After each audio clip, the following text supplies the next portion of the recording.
Hail and well met, Lawmasters! Today's zodiac deer is the horse, Ma, and I don't have any jokes to pad things out with, so let's gallop right to it.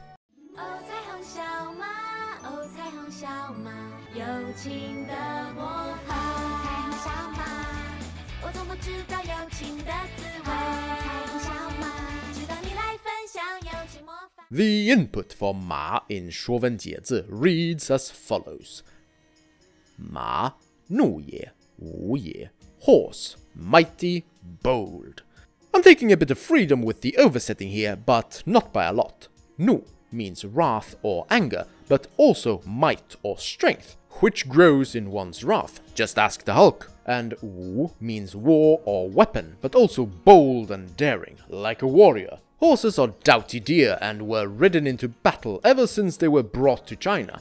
Being dear to keep, they were also mostly for the highborn, meaning horses lent themselves well to being tokens of the warrior top. Strong, daring, dashing, and so on. Mr. Duan remarks that both words also rhyme with Ma, making this a multi-layered explanation. 像马, 头, 毛, 尾, 四足之星.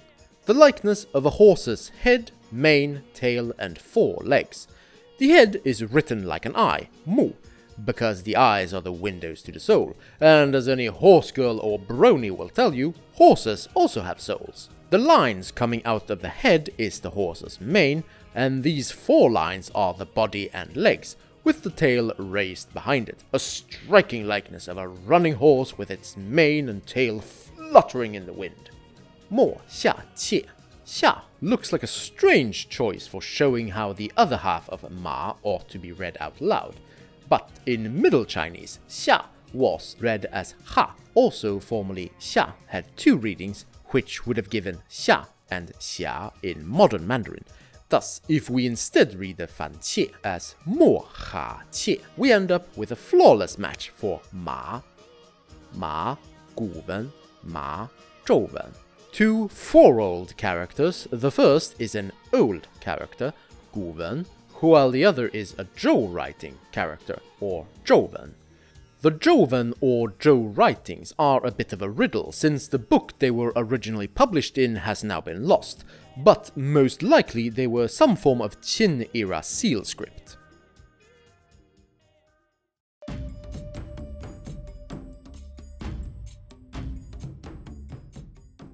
While the oracle bone carvings from the age of the Shang show a lot of sundriness between them, they're all mostly beknowable as drawings of a horse.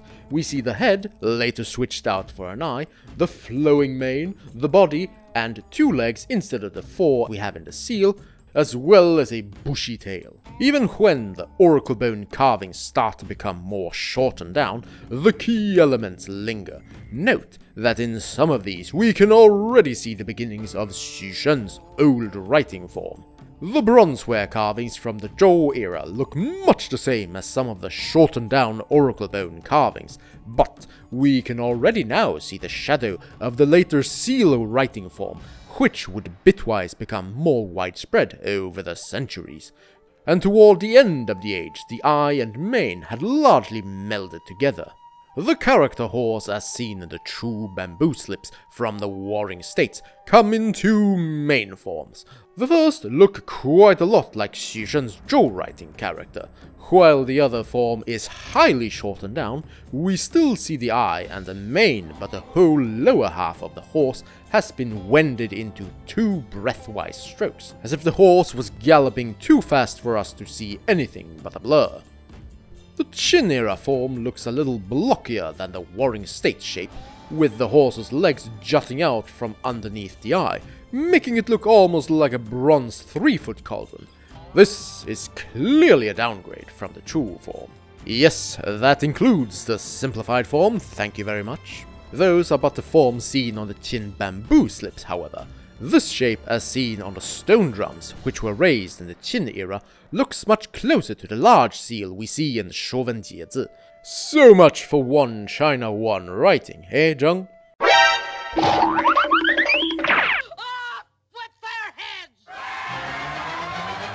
The same goes for the clerical hand in the age of the Han. the shapes seen in the Ma Wangdui silk scrolls still show the legs linked to the horse's body, while the forms that show up on standing stones, like this one from the Cao Bei or Cao standing stone, has the legs written as 4 flea-floating dots underneath the horse, alike to today's mainstream way of writing. The normal hand is much the same, although quite a few writers merge the legs into a single stroke, and soothly, Mr. Yan Zhengqing has to go that extra mile and newfangled simplified form 1,000 years too early. You know, seeing as 99% of simplified characters are taken straight from Mr. Yan Zhengqing, we really should stop calling them simplified characters and just call them Yan characters. And yes, I already know that Yan-Ti is a style that is named after Yan Zhengqing, but I think it would be funny to lean over someone writing simplified characters and go, oh, Yan style, that's cool I guess. I'm more of a Wang Duo guy myself. There's not a lot happening in the running hand structurally, though I do love the wavy line version of the dots. 'Tis the all-out best middle ground tween having 4 dots drifting about and 1 boring stroke. And then there's the grass hand, where we ramp everything up to 11 by writing a swift and showy number 3 and be done with it. Unless your name is Mao Zedong, in which case your grass hand looks the same as the running hand. Look, I don't highlight Chairman Mao's handwriting for what I hope to be crystal clear sakes, but beyond it being like showcasing the Austrian painter's body of artistic work, the guy has this run-of-the-mill basic bitch handwriting. On top of that, he's not even upstanding enough to write in the simplified characters he and his ilk cram down everyone else's throats. 0 stars. Actually, no. Negative 10 stars. I can forgive being a homicidal dictator, but bad handwriting? That's simply unforgivable. Alright, I'm done gushing on about Chinese longhand now. Let's get to the word law.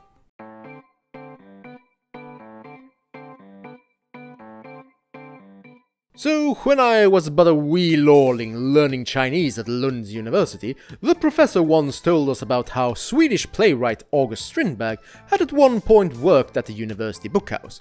During his short time as a bookward, he dabbled in Chinese and came to the somewhat shaky ending that Swedish and Chinese were kindred tongues. For one, seeing how the Chinese word ma was much alike to the Swedish word mad. Mare. Sometimes if you listen very carefully, you can hear my genius.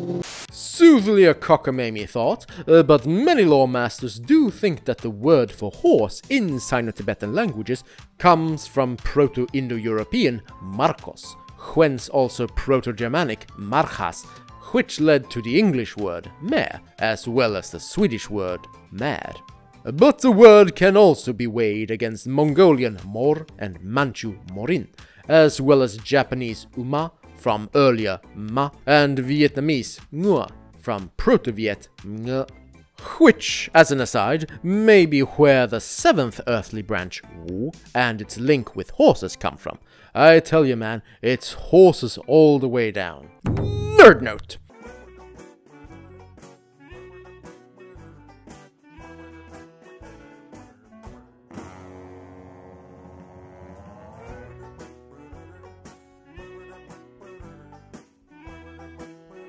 Whatever the first wellspring of the word might have been, the Proto-Sino-Tibetan word is ennued as Khmrang or Srang, whence Old Chinese Mrak and Middle Chinese Mai, becoming Ma in modern Mandarin and Ma in Canto. Southern Min, which unfolded on its own straight from Old Chinese, also have readings with an initial B, like Chaozhou Bei.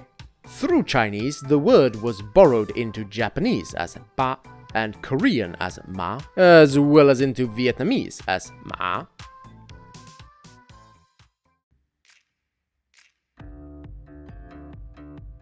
And that's another zodiac animal done. The next one is yang, sheep or goat. And as always, if you want to support my work, leave a like and comment below, subscribe if you haven't, and join the Chinese Merchant Guild like these lovely people already have by supporting me on Patreon.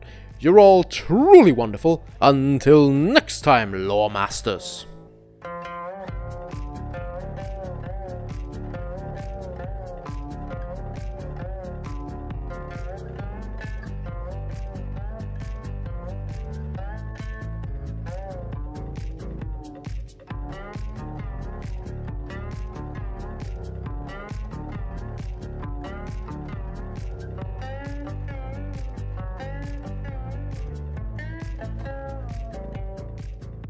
right? Is it ma or ma? Yeah. Don't know the goddamn canto tones yet.